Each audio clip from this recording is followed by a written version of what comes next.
It's the Corona Cero post show of the day where we set up our finalists here at the Ballito Pro presented by O'Neill. Of course, the winner of every single day of competition is this incredible coastline that we get to come to year in and year out. But my oh my, what a start to the Challenger Series season. We are 2 heats away from crowning our finalists, our champions, I should say, this year for the 2026 Ballito Pro. My name is Jessie Starling, joined in the booth by Paul Evans and Greg Emsley. Paul, I'm going to start with you. We just got to love an underdog story with Weslley Dantas. Yeah, amazing. I mean, so many storylines from today, but just first of all, in terms of expectations, I didn't think it could possibly kind of get better than what we've had. So, well, cheers to that, right? Cheers to JJ. that, guys. Cheers. Shot, Grego. Shot, Brute. Cheers, guys. And tell me, Greg, there was a lot of stories up for the Goofy footers today, actually. They dominated. Yeah, absolutely. The Goofies dominated. It has been their day, and it's. I love how the Goofy footers have mixed it up. Big backhand turns. You think about Sol Aguirre, Jarvis, Earle, and then my back's a little bit sore from watching Weslley Dantas in that last heat. Just sort of every air, like every minute, just punting a massive air. It's just crazy the free session he's had out there, basically. And we're going to dive more into it, Paul, but all-Portuguese women's final. Yeah, absolutely. It's been one of the storylines for sure is the quality of the surface from that region. Some of them have already sent to the CT. They're back here to kind of back themselves up, but some new names as well. So bring it on. Love it. Let's take a look at some of our highlights from today. The first one we're going to look at is from the men's side of the draw, and it has to be men's quarterfinal heat number 4. We were talking about Weslley just before, but the airs and his make rate this event have been out of this world, Paul. We've seen moments in heats early on where a big air will go and get a huge score. But what we haven't seen is what we've just witnessed this afternoon, actually, where it's just a clear strategy. He's going again and again with the repetition. The score's getting better and better. This was just a bit of notice for everyone. It's like, hey, I can get out the peak and go on the right, or I'll go across to the left and do massive airs and beat you that way. Gosh, he's got no right making some of those airs too. Just so lofty, so projected out. He actually took down Taj Lindblad, who Greg and I both thought was going to go well into finals day. Yeah, Taj actually surfed really well, just went incomplete on his waves, and he had to push hard. He had Weslley Dantas, and unfortunately Wesley's doing this. He's making everyone sort of change strategies and surf out of their skin while he catches 15 waves a heat and does 25 airs a heat, right? Yeah, you got the highest heat total of the day, and it was in this quarterfinal. A 9.4 and an 8.17, the loft to the height of that alley-oop. We saw so much of that from so many different surfers, but no one consistently doing it as well as Weslley Dantas, Paul. Yeah, he's a big guy as well. They're not only high airs, but he's just the cat-like reflexes, but he's a big unit as well. They're like power airs. You saw the way he clawed back the speed after he landed the alley-oop to go back and then get another rotation back the other way. He's been amazing. Physically, really impressive and just huge in the air. Yeah, there's that total we were talking about, 17.57 for Dantas. Taj Lindblad will settle with the quarterfinals for his first Challenger Series appearance this year, but he'll be channeling a little bit further in the draw to over the US Open. Now let's look at the Ballito Pro bracket, the final bracket here for the men's. Sol Aguirre, Weslley Dantas. That's what we're going to see tomorrow morning, Greg. Yeah, it's going to be a major heat. We're going to see a slight change in the swell direction as well tomorrow. We'll see what effect that has on our break, on the surf break. But Sol Aguirre's going to be really thinking about this heat, what approach he's going to have against Weslley, and he'll have a plan, trust me. Cole's coming with a plan tomorrow. To be fair, I'd be nervy if I was Sol Aguirre. I think this is what you want to see from the Challenger Series. Like, it's cool to see the CT surfers back here, kind of a little bit on the Challenger naughty step, trying to kind of make amends for not having great seasons. But I also think we want to look at new talent. We want to see new faces. We want to see new stories. And we're absolutely getting that from Weslley. And Cole he'll have a bit to think about. Well, let's go chat to Weslley Dantas. He's down there with Mike Frew. Thank you, Jessie. Weslley, goodness me, you ramped up the amplitude in that heat. Your air in that heat was higher than any of the airs you've done today so far, and it's on a 6.4 surfboard. That's incredible. WSL, thank of the opportunity, speaking Portuguese. Jack Bunch é um surfista muito bom. Eu saberia que eu teria que surfar o meu limite, dar o meu máximo, meu modo prime, e graças a Deus ver aquele aéreo maravilhoso, gigantesco. E Pô, eu já surfo há uns anos já de prancha maior, 6'4". Essa é uma 6'4 que eu fiz para Saquarema no WSL. E ela tá andando muito bem aqui, graças a Deus vai trazer a vitória se Deus quiser. Então, para mim é uma bateria e mais uma confiança para a final. E saber que os juízes estão gostando do meu surf, saber que a WSL está gostando do meu show. Então isso me deixa mais motivado para poder surfar mais e dar mais show para vocês. And then just how does it feel going to bed tonight knowing you're in the Ballito Pro Final? É uma sensação incrível. Primeiramente, não estou nem acreditando. E segundamente, agora é sentar, descansar, olhar as baterias e para o próximo amanhã, para a próxima bateria que é a final, eu não vejo como uma final, eu vejo mais como uma bateria e poder soltar o meu surf, dar o show para vocês e levar o título para casa. A man of very measured emotions. He's going to be a dangerous surfer in the water tomorrow. Well, back to you, Jessie. Thanks, Mike. Yeah, I agree. For as loud and as energetic as his surfing is, he seems quite cool, calm, collected, Greg. Yeah, very cool, calm, collective. He's so big. I'm thinking about the Springbacks that came and visited the contest yesterday. Damien, Cheslin and the guys. He could have been sitting amongst them and totally fitted in. He's so big, he could be a rugby player, right? And but yeah, he's calm. He'll already pack that away and start thinking about tomorrow. I mean, he's going for one position, right? I reckon there's a bit of emotion going on in there, actually. This is a moment where he's just kind of sinking in, actually, what he's achieved. Here, like we mentioned, he had the wild card in the CT. That's amazing. But this is huge for his career, particularly the beginning of the year. And he was talking there about having the opportunity. But he's absolutely grasped it. And he could turn this into something quite incredible. And I don't know how many people were calling, okay, who are we looking at the challenges here? Who's next from Brazil? Weslley Dantas, one of those names. So, I mean, well done if you did. But he's been an amazing story for 2026. Yeah, I'm really impressed. Greg, please. Yeah, so I actually remember Weslley Dantas in the ISA World Juniors around 2012 or something, where Leo Ferravante actually won it. And I remember he was around there and dubbed to be the next big thing. So I remember him from back there. So there's been a few years off. Did you call this final then, did you? You're like, 2026, I think he's going to make the final in Ballito. Yeah, I wrote it in my book here somewhere. But he's kind of disappeared for a while, and it's great to see he's back. You can see the emotion. And maybe Leo being number one, and that was his era as a junior, goes, maybe it's time for me to step up. Let me go and challenge him. Yeah, he wants to challenge. I love that. You know what? I'm going to pick your brain on something later. We'll circle back to that. Let's talk about the women's, though, because we did also set up the women's final today. The three of us got to call these two semi-finals.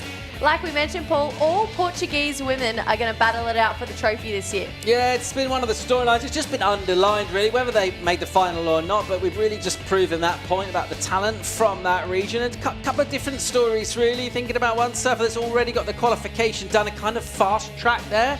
She got amazing success on this tour last year. And then someone else with a load of experience she's going to come up against. So I thought well done to Ariane Ochoa. Thought she surfed well. She just kind of ran out of room a little bit today in the lineup. Didn't quite take the opportunities. Kicker, she's so intense. She just doesn't make many mistakes. And when opportunities come, you know she's going to grasp them. And she was very good value for her spot in the final. And a vindicated decision to come here back to the QS as well. Yeah, I really love Kika and just that intensity you talk about. It's definitely helping her and paying off. So 5-2, 3 and a 5 got Kika into the finals here. But as we said, Ariane Ochoa, what a great event. What an amazing comeback to the Challenger Series. The other woman to join Kika Veselko in the final is going to be Teresa Bonvalot, who also surfed an incredible semi-final today. But Paul, just because... Actually, no, let's go Greg. Who's your pick for the women's? Kicker for the final. I think she's just going to be moving around too much. I think she's going to be finding lots of waves. She's going to be creating opportunities for herself. And I think she's just going to be very dynamic out there tomorrow. Paul? Teresa. Oh, I love it. I love the controversy. That's amazing. I'm just stoked for the Euros because they set such a big standard for themselves last year, the European women in particular.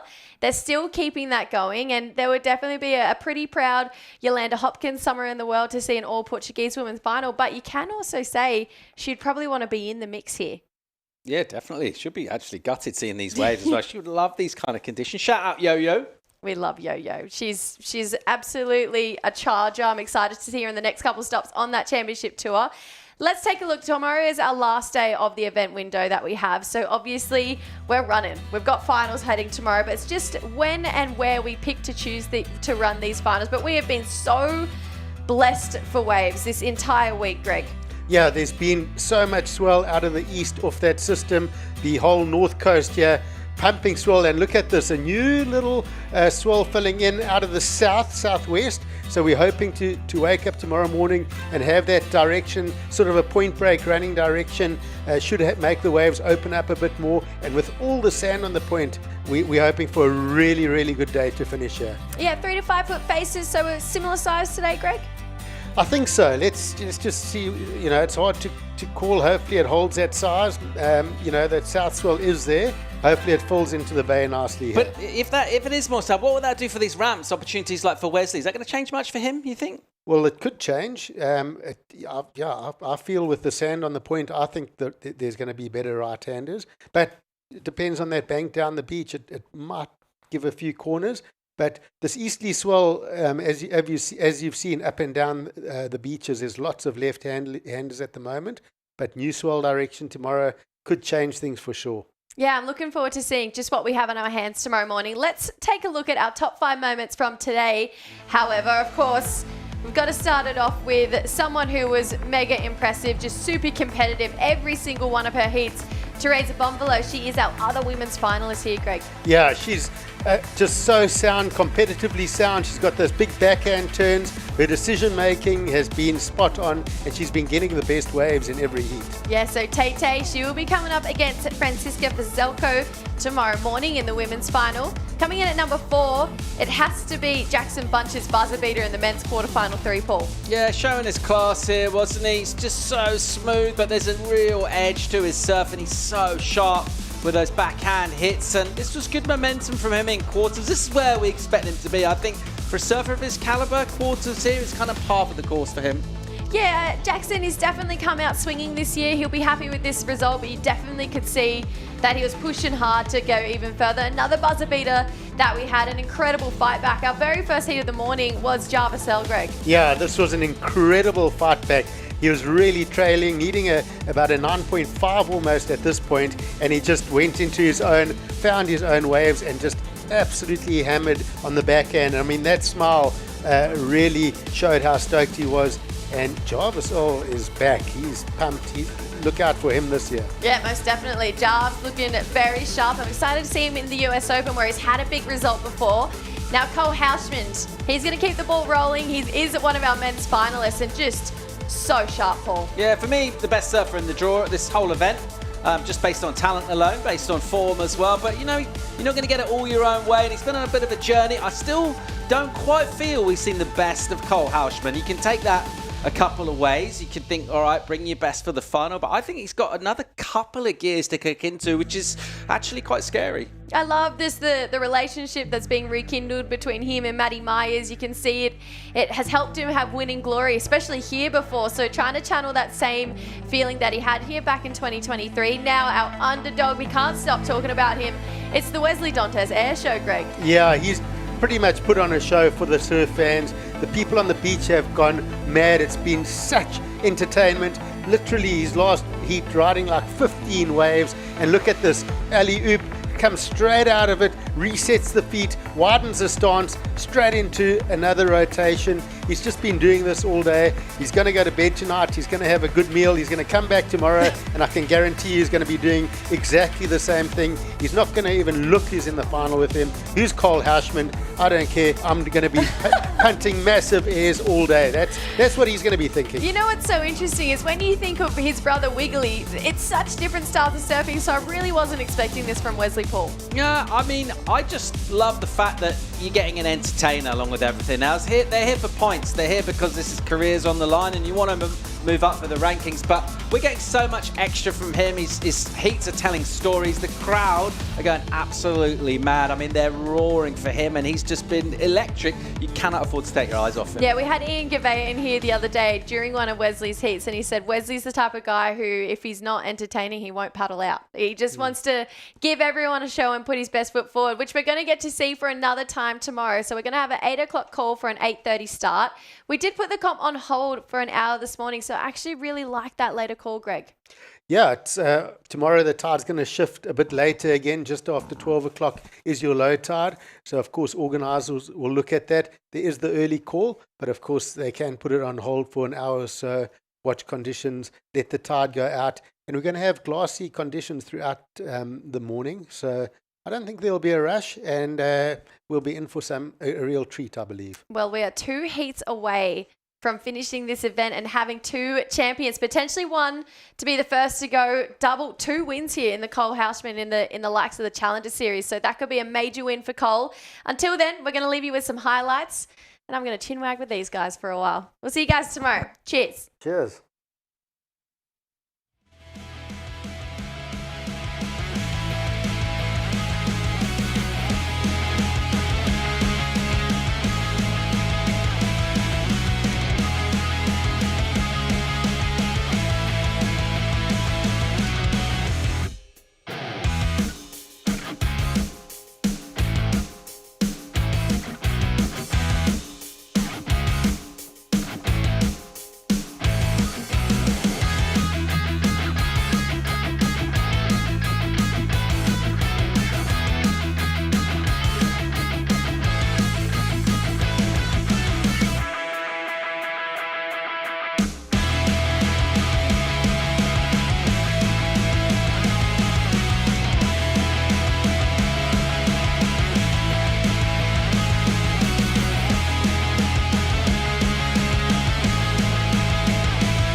This copyrighted event broadcast is produced by the World Surf League for broadcast around the world and may not be retransmitted, reproduced, rebroadcast, or otherwise distributed or used in any form without the written consent of the World Surf League.